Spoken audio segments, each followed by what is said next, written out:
Cozy weather? Let's try this creamy lugaw recipe using inJoy cream of chicken soup. Here are the ingredients.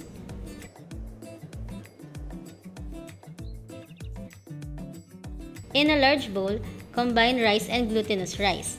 Wash your rice and set aside. In a large pot, add some oil.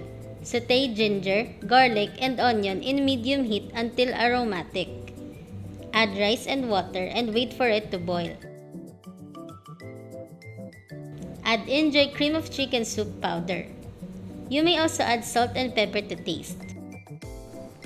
Stir and set into low flame. Cover the pot but make sure to stir it occasionally hanggang ma-achieve ang lugaw texture and thickness. Ready na to serve!